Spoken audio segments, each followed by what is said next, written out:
Hello class. Welcome back बच्चों। लो प्यारे बच्चों, स्टार्ट कर रहे हैं नया लेक्चर। बाबू, बात करनी है आज से हमने एक्टिविटी और टर्नओवर रेशो की। ठीक है जी। जिसमें बेटा सबसे पहली रेशो है इन्वेंट्री टर्नओवर रेशो, जिसका पेपर में आना 1001% श्योर है। मतलब मुझे नहीं लगता कि इसके बिना कोई पेपर बन सकता है। अकेली रेशो पे बेटा अगर पिछले साल की बुक उठा के देखोगे तो 25 इलस्ट्रेशन थे। अभी भी बेटा कम से कम 20 इलस्ट्रेशन है आपकी बुक में अकेली रेशो पे। इलस्ट्रेशन 68 तक आज का होमवर्क रहेगा, एडवांस बता रहा हूं। ठीक है ना। आधे से पौना घंटा मेरा एनालिसिस है एक ही रेशो पे, आराम से सुनेंगे बेटा। जब खत्म करेंगे बेटा तब छुट्टी होगी। सब सामने देख रहे हैं, कुछ नहीं चाहिए भैया मेरे को। अब सब छोड़ दो, सब सामने देखो। बाबू, रेशो का नाम है बेटा इन्वेंट्री टर्नओवर रेशो। प्यार से बोलते हैं बेटा हम ITR, इन्वेंट्री टर्नओवर रेशो। बाबूजी रुक जाओ 2 मिनट। बेटा फॉर्मूला क्या है इन्वेंट्री टर्नओवर रेशो का? कॉस्ट और cost of revenue from operation divided by average inventory. Babu analysis थोड़ा सा तगड़ा है इसलिए टाइम लगेगा, 20-25 मिनट तो बहुत आराम से ही लग जाएंगे। बेटा बात कर रहे हैं कॉक्स या cost of revenue from operation upon average inventory. बेटा कॉक्स का क्या मतलब होता है? कॉस्ट ऑफ गुड्स सोल्ड, यानी कि आपने जो गुड्स बेचे हैं उसकी कीमत आपको क्या पड़ी हुई है। ठीक है जी। या cost of revenue from operation. बेटा रेवेन्यू फ्रॉम ऑपरेशन का क्या मतलब होता है? सेल्स, यानी कि जो भी सामान आपने बेचा है उसकी कॉस्ट आपको क्या पड़ी हुई है। चाहे ये कह लो चाहे ये कह लो, it is one and the same thing. ठीक है जी। बाबू मैं कॉक्स को समझाऊंगा कैसे, थोड़ा सा ये देख लेना। ठीक है ना। मैं समझाऊंगा बेटा आपको 11th क्लास के ट्रेडिंग अकाउंट से। चाहे सीखा था कि नहीं सीखा था तो आज तो सीख लो बेटा। ठीक है जी। बाबू 11th क्लास में आप ट्रेडिंग अकाउंट बनाया करते थे। ट्रेडिंग अकाउंट के बेटा कुछ पर्टिकुलर होते थे बेटा, वो क्या होते थे? सबसे पहली आइटम बेटा आप ट्रेडिंग अकाउंट में लिखते थे ओपनिंग स्टॉक। कुछ याद है आपको? बाबू उसके बाद नेट परचेजेस लिखते थे। नेट परचेजेस का मतलब होता है परचेजेस माइनस परचेज रिटर्न। ठीक है जी। उसके बाद बेटा आप लिखा करते थे सभी डायरेक्ट एक्सपेंसेस। ज्यादा की बात नहीं कर रहा बेटा, 2 डायरेक्ट एक्सपेंसेस तो हमेशा याद होने चाहिए, वेजेस और कैरेज इनवर्ड। बाकी का तो मुझे पता नहीं, पर ये दोनों याद होने चाहिए। इसके अलावा कोई भी और डायरेक्ट एक्सपेंस हो तो वो, ये तो होता था बेटा ऑन द डेबिट साइड।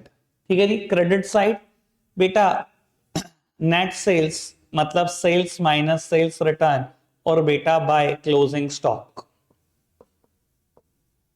ठीक है जी। उसके बाद बेटा हम ट्रेडिंग अकाउंट की करते थे बैलेंसिंग। अगर बेटा मेरी ये साइड ज्यादा आती थी as compare to this side, क्योंकि क्रेडिट साइड ज्यादा है, क्रेडिट हमेशा इनकम और गेन्स होते हैं, तो इसका मतलब है जो जो रिजल्ट आएगा बेटा मैं उसको बोलता था ग्रॉस प्रॉफिट। और बेटा अगर मेरी ये डेबिट साइड ज्यादा होती थी as compare to credit side, मतलब मेरे खर्चे ज्यादा है, तो बाबू इस तरफ बैलेंस आता था और उसको बेटा मैं बोलता था बाय ग्रॉस लॉस। शायद इतनी बात आपके दिमाग में हो, नहीं है तो बेटा इतनी बात तो दिमाग में डाल दो, क्योंकि इस पूरी रेशो में ज्यादातर क्वेश्चन मैं ऐसे ही सॉल्व करने वाला हूं। ठीक है जी। अब बेटा मेरा एनालिसिस है इस रेशो पे, आराम से सुनना और समझना। बाबू कॉक्स किसके बराबर होता है मैं एक बार लिख देता हूं, साथ साथ क्वेश्चन भी करेंगे, कोई टेंशन नहीं है। बेटा कॉक्स बराबर होता है opening stock plus net purchases, opening stock plus net purchases plus wages plus carriage inward plus direct expenses minus closing stock. बेटा इसके बराबर होता है कॉक्स। ठीक है जी। बाबू अब समझते हैं, रटना नहीं है मुझे, तो इस फॉर्मूला को भी नहीं रटवाना कायदे से अगर आप सोचो तो। ठीक है जी। बाबू एक फिगर एज्यूम कर लेते हैं ताकि बेटा इजी हो जाए, क्योंकि ऑब्वियसली क्वेश्चन में या तो ग्रॉस प्रॉफिट होगा या ग्रॉस लॉस, तो बेटा एक बार मैं ग्रॉस लॉस को रब कर देता हूं। मान लो बेटा ओपनिंग स्टॉक मेरे एग्जांपल में 2 लाख रुपए है। ठीक है। नेट परचेसेस बेटा मान लो 10 लाख रुपए है। वेजेस कैरेज इनवर्ड और डायरेक्ट एक्सपेंसेस, ये सब मिलाकर बेटा 1.5 लाख रुपए है। बाबू नेट सेल्स मान लो बेटा मेरे एग्जांपल में 15 लाख रुपए है, और बेटा क्लोजिंग स्टॉक मान लेते हैं मेरे एग्जांपल में 2.5 लाख रुपए।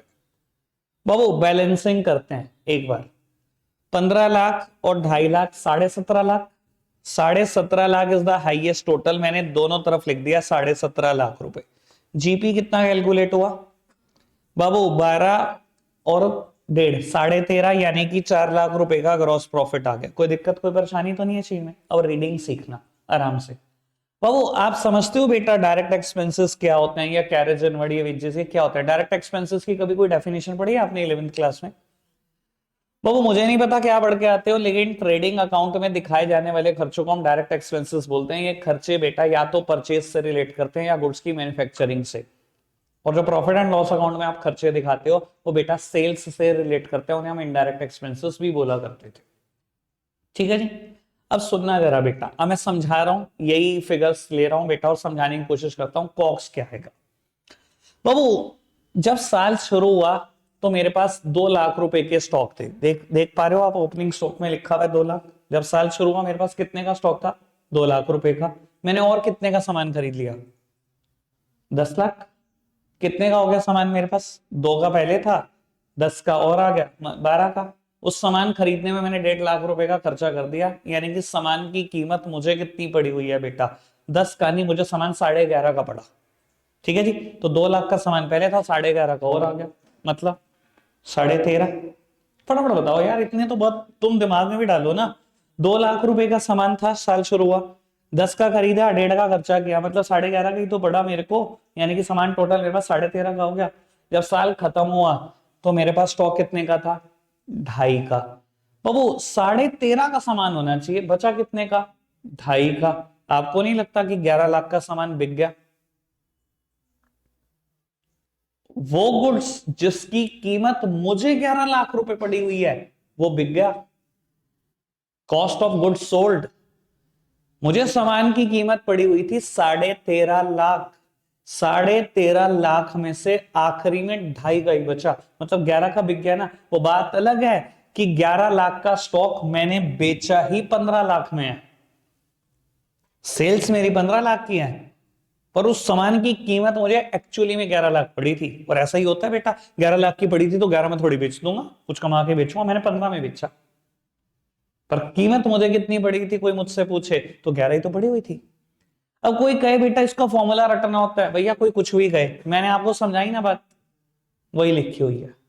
ओपनिंग स्टॉक प्लस सारी परचेजेस प्लस बेटा सारे direct expenses minus closing stock, ऐसे निकलता है कॉस्ट ऑफ गुड्स सोल्ड। और मैंने आपको समझा भी दिया, ऐसे ही समझाया। ठीक है जी, और समझदार हो तो बेटा कॉक्स निकालने का कोई एक फॉर्मूला हो ही नहीं सकता। बाबू ऐसे नहीं निकाल सकता COGS, sales minus gross profit, 15 lakh minus 4 lakh आया तो तब भी 11 लाख ही। और मुझे नहीं पता आप क्या सोच रहे हो, जो मैं लगा रहा हूं वो सिंपल मैथ्स है। मैंने क्या करा ये भी देख लो। तो मैंने इसको ऐड किया, परचेजेस को ऐड करा, सभी डायरेक्ट खर्चों को ऐड करा, क्लोजिंग स्टॉक में इधर ले गया। अगर कोई क्रेडिट की चीज डेबिट में ले जाऊंगा तो माइनस में तो लेके जाऊंगा, मैं माइनस में ले गया, यानी कि 1 2 3 और इसको माइनस कर दो 4, ये आया कॉप्स। ठीक है, तो बाबू अगर मैं सेल्स के रास्ते से निकालना चाहूं तो ये लिखी हुई है सेल्स क्रेडिट साइड में, अगर मुझे जीपी को रोल देना है, जीपी को इधर लेके आऊंगा तो माइनस में तो आएगा। तो बाबू डेबिट साइड क्रेडिट के बराबर ही तो है, मैं तो सिंपल मैथ्स लगा रहा हूं। तो बाबू कॉक्स ऐसे भी तो निकाल सकते हो जी, मैंने सामान 15 लाख का बेचा पर मैं सेल्स नहीं निकाल रहा हूं, मैं निकाल रहा हूं कॉस्ट ऑफ गुड सोल्ड, जो आपने सेल्स करी उसकी कीमत आपको क्या पड़ी थी। अगर मैं सेल्स में से जीपी माइनस कर दूं तो ये वही तो आ जाएगा, जो सामान मैंने बेचा उसकी कीमत मुझे क्या पड़ी हुई थी। ठीक है जी, और समझदार हो, बहुत समझदार हो तो बेटा फॉर्मूला ये भी तो हो सकता है, सेल्स प्लस ग्रॉस लॉस। मान लो मेरे क्वेश्चन में ग्रॉस प्रॉफिट ना होता तो ये नहीं होता, तो ग्रॉस लॉस यहीं लिखा होता। अब बड़े सोचने की बात है बेटा, मैथ्स लगा रहा हूं अगेन में। 1 2 3 क्लोजिंग स्टॉक इधर लिखा, माइनस में लिखा तो 4। बाबू किसके बराबर होंगे 4 चीजें? सेल्स प्लस ग्रॉस लॉस के बराबर ही तो होंगे, डेबिट साइड क्रेडिट के बराबर ही तो होगी। समझ में आया बेटा कॉक्स का एक्चुअली में मतलब क्या है? ठीक है जी, मैंने क्लियर करने की कोशिश करी कॉक्स क्या है, थोड़ा सा बुद्धि में भी गया बेटा, कैसे कैसे फॉर्मूला बना इसका।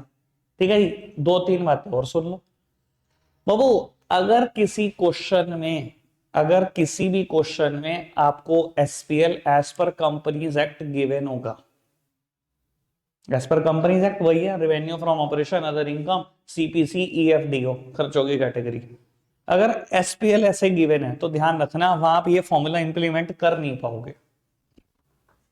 ये मेरी जिंदगी का एक्सपीरियंस कहता है। क्यों? क्योंकि बेटा वहां ग्रॉस प्रॉफिट निकलता ही नहीं है, वहां सीधा हम नेट प्रॉफिट पे ही पहुंचते हैं। ठीक है ना जी, वहां देख लेना बेटा, यही फॉर्मूला इंप्लीमेंट कर पाओगे, सिर्फ एक ही फॉर्मूला, वो ये फॉर्मूला। ठीक है जी, कोई दिक्कत कोई परेशानी तो नहीं। तो वो और बात को आगे बढ़ाते हैं। ये तो मैंने कॉक्स का फॉर्मूला समझा दिया, ठीक है, पर मैंने अभी तक ये नहीं समझाया कि ये रेशो बताती क्या है। ठीक है जी, अब मैं ये बताना शुरू करता हूं कि ये रेशो बताती क्या है। ठीक है जी, बताना शुरू करूं। लो बेटा, सब सामने देख रहे हैं। मेरे को ना थोड़ी सी फिगर्स चेंज करनी है यहां पर। एक नया क्वेश्चन करते हैं जिसमें बेटा हम कुछ फिगर एज्यूम करते हैं। ठीक है जी, फिर बताता हूं आपको क्या बताती है रेशो। तो वो सब सामने देखेंगे। ओपनिंग स्टॉक मान लो बेटा 75,000, क्लोजिंग स्टॉक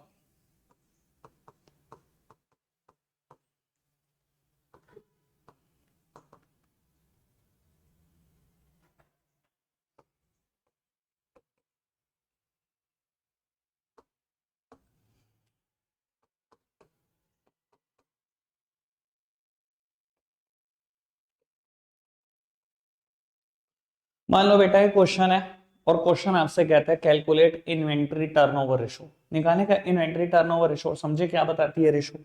बाबू इन्वेंट्री टर्नओवर रेशो फॉर्मूला बताना, कॉक्स अपॉन एवरेज इन्वेंट्री। ठीक है बाबू, कॉक्स के फॉर्मूले दो तीन है। ठीक है जी, ग्रॉस लॉस तो आएगा नहीं इस क्वेश्चन में, ग्रॉस प्रॉफिट आएगा, तो दो ही फॉर्मूला है। एक तो भैया ओपनिंग इन्वेंट्री प्लस पर net purchases plus direct expenses minus closing inventory, दूसरी सेल्स माइनस जीपी। ठीक है जी, सेल्स पता नहीं है तो दूसरा फॉर्मूला तो लगेगा ही नहीं, पहले ही फॉर्मूले से जाना पड़ेगा। चलो जी, पहले ही फॉर्मूले से चलते हैं और समझते हैं इसका मतलब। बाबू opening stock plus net purchases plus direct expenses minus closing stock upon average inventory. बेटा एवरेज इन्वेंट्री कैसे कैलकुलेट होती है मैंने अभी तक बताया नहीं बेटा। एवरेज इन्वेंट्री जैसे कि नाम से समझ में आ रहा है, opening stock plus closing stock divided by 2, निकल गई एवरेज। पता है आपको एवरेज इन्वेंट्री क्या बताती है? कि एवरेजली दुकान पे कितने रुपए का सामान रहता है आपकी। ठीक है जी, साल के शुरू में इतना था, साल के आखिरी में इतना था, मतलब एवरेज यही इसी के आसपास रहते हैं गुड्स। ठीक है जी, ओपनिंग स्टॉक क्लोजिंग स्टॉक कह लो या opening inventory closing inventory same thing है। आकाश भाई एक सेकंड पोज करना। वो एवरेज इन्वेंट्री क्या बताती है कि एवरेजली दुकान पे कितने रुपए का स्टॉक रहता है। ठीक है जी बाबू, मेरे इस क्वेश्चन में ओपनिंग स्टॉक 75,000, क्लोजिंग स्टॉक 1,25,000, तो एवरेज इन्वेंट्री 1 लाख। लगभग दुकान पे एक टाइम पे 1 लाख रुपए का सामान रहता है, एवरेज यही कहती है। बाबू आपने एवरेज की वैल्यू भी निकाल दी। अब सुनना एक काम की बात, जितनी भी एक्टिविटी और टर्नओवर रेशो हम निकालेंगे बाबू सभी का आंसर टाइम्स में आएगा। बाबू अभी तक मैं क्या कर रहा था, जब मैंने लिक्विडिटी रेशो पढ़ी तो उसका आंसर प्योर रेशो की फॉर्म में। कल हमने बेटा सॉल्वेंसी पढ़ी, लगभग सभी प्योर रेशो की फॉर्म में एक आईसीआर टाइम्स में आ रही थी। ठीक है जी, और अब एक्टिविटी और टर्नओवर रेशो सभी टाइम्स में आएंगे। ठीक है जी बाबू, चलो कैलकुलेट करते हैं बेटा। बाबू ये कैलकुलेट होके आ रहा है 4 लाख अपॉन 1 लाख, यानी कि रेशो का आंसर है बेटा 4 टाइम्स। मुझे तो मतलब जानना है, मुझे क्या बेटा फर्क पड़ता है कितना आ रहा है, 2 टाइम 3 टाइम 4 टाइम, कोई मतलब बताने वाला बैठा है तो बताओ क्या समझे इस रेशो से। बाबू देखो, रीडिंग इज इंपॉर्टेंट। अगर आपको लगता है अकाउंट्स रटने जैसी चीज है तो सर पता नहीं किस भ्रम में जी रहे हो आप। सर ये रेशो ये बताती है कि एवरेजली दुकान पे सामान लाख रुपए का रहता है और तब भी मैं 4 लाख का सामान बेच देता हूं।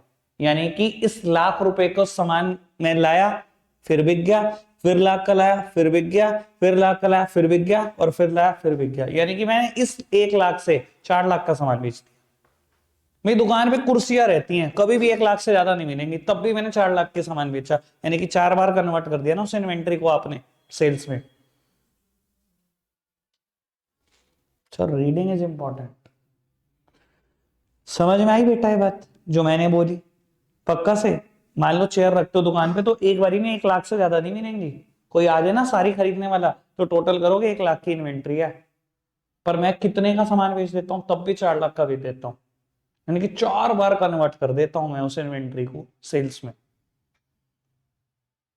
ठीक है जी, कोई दिक्कत कोई परेशानी तो नहीं। अब बाबू यहीं से एक और बात भी उठती है, average age of inventory. Average age of inventory इसी से रिलेटेड रेशो है ये बेटा, और होल्डिंग पीरियड, कुछ भी कह लो एक ही बात है। एवरेज एज ऑफ इन्वेंट्री और होल्डिंग पीरियड, बेटा ये रेशो क्या बताती है सुनना बाबू, 365 days upon inventory turnover ratio, ये तो इसका फॉर्मूला है। ठीक है जी, अब बाबू मैं बताऊंगा ये रेशो बताती है। अभी क्या आंसर है हमारा? 4। ठीक है जी, यानी कि इसका आंसर जो आएगा अभी वो किस में आएगा? डेज में आएगा, क्योंकि मैंने number of days in year लिए divided by inventory turnover ratio. ठीक है जी, number of days in year बाकी divided by inventory turnover ratio. एक बात और, इस रेशो को आप पॉइंट में नहीं निकाल सकते, यानी कि कहीं निकालो 91.25 डेज, बेटा डेज नहीं पॉइंट में निकलते, सीधा लिखना 92 डेज। ठीक है, यानी कि हमेशा अपर साइड राउंड ऑफ करना है। अगर मैं कहूं आपका आंसर ये भी आ रहा है ना, तभी 92 डेज लिखना, ये मत कह देना मैंने लोअर साइड राउंड ऑफ कर दिया इसको। ठीक है जी, राउंड ऑफ हमेशा अपर साइड होगी। ठीक है जी, अब समझो बेटा ये रेशो क्या बताती है। अब तो मेरे ख्याल बताने वाले बहुत सारे बैठे होंगे। तो इसका मतलब है एक बारी में इन्वेंट्री कितने दिन में बिकती है। अब देखो सोचने की बात है, मैंने कितने का सामान बेच लिया? 4 लाख। एक टाइम पे दुकान में कितने का सामान होता है? 1 लाख। यानी कि वो 1 लाख का सामान एक बार बेचने में कितने दिन लगे? 92 दिन। दूसरी बार बेचने में फिर 92, तीसरी बार फिर 92, और चौथी बार फिर 92, तभी तो 4 लाख का सामान बिका। एवरेज एज ऑफ इन्वेंट्री, यानी कि एवरेजली जो आपकी इन्वेंट्री है वो कितने दिन तक आपके पास पड़ी रहती है? 4 लाख का सामान बेचा ना, 1 लाख रुपए से ना, 1-1 लाख करके 4 बार बेचा ना, तो एक बार बेचने में कितना समय लगा? एक बार बेचने में 92 दिन का समय लगा। एक बात और बाबू, आप चाहो, ये आपकी इच्छा है कि आप इसका आंसर डेज में निकालना चाहते हो या मंथ में। अगर मैं ऊपर ले लू मंथ इन ईयर और नीचे लिख लो इन्वेंट्री टर्नओवर रेशो, तो जो आंसर आएगा वो मंथ्स में आएगा। ठीक है जी, यानी कि एक बार बेचने में 3 महीने लग जाते हैं इन्वेंट्री को, फिर आती है फिर 3 महीने, फिर आती है फिर 3 महीने, और फिर आती है फिर 3 महीने, साल खत्म हो गया, 4 लाख का सामान बिका, 1 लाख की इन्वेंट्री थी, 4 बार बेची मैंने 90-90 दिन लगा के, मतलब वो 92-92 दिन लगा के। समझ आ रही है रेशो? कोई दिक्कत कोई परेशानी तो नहीं? इसका ये अकेले नहीं पूछी जा सकती कभी भी, जब तक इन्वेंट्री टर्नओवर रेशो नहीं होगी। कैसे होगी? ये होगी नहीं। ठीक है जी, अब सुनना बेटा एक शॉर्टकट। बाबू कई बार कॉस्ट ऑफ गुड्स सोल्ड निकालने का एक शॉर्टकट हम इस्तेमाल करते हैं, और ये शॉर्टकट जानना बहुत जरूरी है। ठीक है जी, अब शॉर्टकट जान लेते हैं। वैसे तो मैंने बहुत बार डिस्कस किया होगा आपसे। बाबू मान लो अगर मैं कहूं किसी क्वेश्चन में कॉस्ट इज 80, ठीक है, और मैंने उसके ऊपर ग्रॉस प्रॉफिट कमाया 20, तो बेटा मेरी सेल्स हो गई 100। मैंने अभी फॉर्मूला बताया था ना कॉक्स निकालने का, एक फॉर्मूला सेल्स माइनस जीपी, तो मैं उसको रिवर्स फॉर्म में यूज कर रहा हूं, कॉक्स प्लस जीपी सेल्स के तो बराबर होता है। ठीक है जी, अब सुनना बाबू, इस जीपी को ना बोलने के एक नहीं 2 सेंस है। अच्छा मैं ऐसे बोल सकता हूं कि मैं सेल का 20% प्रॉफिट कमा रहा हूं, बताओ बोल सकता हूं कि नहीं? बोल सकता हूं।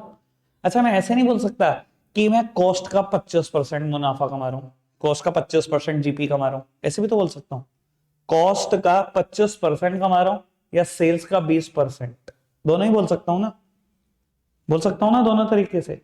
अब पेपर में टीचर क्या करता है बेटा? ओछी हरकत है, थोड़ा सा परेशान करना है। बाबू आपको क्या करेगा, सेल्स देगा, ठीक है, और पता है क्या बोलेगा कि आप जीपी कमा रहे हो कॉस्ट का 25%। ठीक है जी, आप ग्रॉस प्रॉफिट कितना कमा रहे हो बेटा, कॉस्ट का 25%। दिया क्या हुआ है, दिया हुआ सेल्स है। ठीक है जी, या बाबू कॉस्ट दे देगा, आपको कहेगा कि आप सेल का 20% जीपी कमाते हो। भाई दे रहा है कॉस्ट तो जीपी सेल्स के सेंस में, दे रहा है सेल्स तो जीपी कॉस्ट की सेंस में, यानी कि थोड़ा सा परेशान करने की हरकतें होती हैं। ठीक है जी बेटा, मैं इस परेशानी से बचा दूंगा, और खाली अभी नहीं बचा रहा हूं, सुन लेना। कुछ दिन के बाद हम प्रॉफिटेबिलिटी रेशो शुरू करेंगे, शायद परसों। ठीक है, प्रॉफिटेबिलिटी रेशो शुरू करेंगे, उसमें सबसे पहला प्रॉफिटेबिलिटी रेशो आएगा जीपी रेशो। ठीक है ना जी, ये उसके भी 10-15 क्वेश्चन को आसान कर देगा, जो मैं अब शॉर्टकट बताने जा रहा हूं। ठीक है जी बाबू, अगर आपको सेल्स दे और कॉस्ट की सेंस में प्रॉफिट बताए, तो बच्चा पता है क्या करता है, बच्चे को ना कुछ नहीं समझ में आता, तो मैथ्स का बच्चा कहता है अच्छा तो कॉस्ट इज एक्स, जो कुछ समझ नहीं आता तो कॉस्ट इज एक्स, और फिर जीपी क्या होगा, अच्छा 25% बताया था तो लो जी 0.25x, तो जी सेल्स किसके बराबर होगी 1.25x, 1.25x होगा 100 के बराबर, x की वैल्यू निकाल लेंगे। बेटा इससे तो बहुत ही आसान बात बता दूंगा आपको। ठीक है जी, मुझे पता लगी थी बेटा सीए जब मैं कर रहा था आईपीसीसी में। ठीक है जी, आपको तो मैं बहुत पहले बता दूंगा बाबू। अच्छा एक बात बताओ, कॉस्ट बड़ी होती है या सेल्स, जनरली सेल्स बड़ी होती है एज कंपेयर टू कॉस्ट। ठीक है, नोमरेटर मत ढूंढना, सिर्फ डिनोमिनेटर में बढ़ाते चले जाना। बाबू अगर कोई चीज, अगर कभी कोई प्रॉफिट 50% ऑफ कॉस्ट होता है, यानी कि हाफ ऑफ द कॉस्ट होता है, तो वो हमेशा प्रॉफिट किसके बराबर होता है, 1/3 ऑफ सेल्स के। मैं क्या कर रहा हूं, नोमरेटर को कांस्टेंट रख रहा हूं, डिनोमिनेटर में एक चीज बढ़ाई जा रहा हूं। अगर बेटा कभी प्रॉफिट 1/3 ऑफ कॉस्ट होता है, इट इज 1/4 ऑफ सेल्स। अगर बेटा 1/4 ऑफ कॉस्ट होता है, इट इज 1/5 ऑफ सेल्स। बेटा 1/5 ऑफ कॉस्ट होता है, 1/6 ऑफ सेल्स, 1/6, 1/7, 1/7, 1/8, 1/8, 1/9, ये कहानी चलेगी। ठीक है जी, अब खुद देख लो बाबू, कॉस्ट का कितना प्रॉफिट था 1/4, कॉस्ट का 1/4 था, तो सेल का कितना होगा हमेशा 1/5। देखना सेल का 1/5 है, कभी भी देख लेना यही चलेगा। समझ में आई बात, इससे मैंने आपके 5-6 क्वेश्चन बहुत आसान कर दिए बुक के इन्वेंट्री टर्नओवर रेशो के, और फिर बाद में आज आगे बढ़ोगे तो जीपी रेशो के भी। ठीक है जी, आप हवा में उड़ा दोगे जीपी रेशो को, देख लेना कितनी जल्दी उड़ाओगे। समझ में आती है बात, सर मैंने इन्वेंट्री टर्नओवर रेशो पे जितना समझाना था सब समझा दिया, इससे ज्यादा इन्वेंट्री टर्नओवर रेशो में कोई पंगा नहीं होगा। ठीक है जी, बाकी क्वेश्चन करने में पता लगेगा। इलस्ट्रेशन 68 तक कर रहे हैं, जिसमें बाबू अभी आप 48 पता नहीं 49 तक करके आए हो, 55 तक अभी कर रहे हो बेटा। ठीक है जी, 55 तक प्रॉब्लम अभी होंगी, बाकी 12-13 क्वेश्चन होमवर्क है। रखते हैं आज के लिए इतना ही है प्यारे बच्चों, बाय बाय।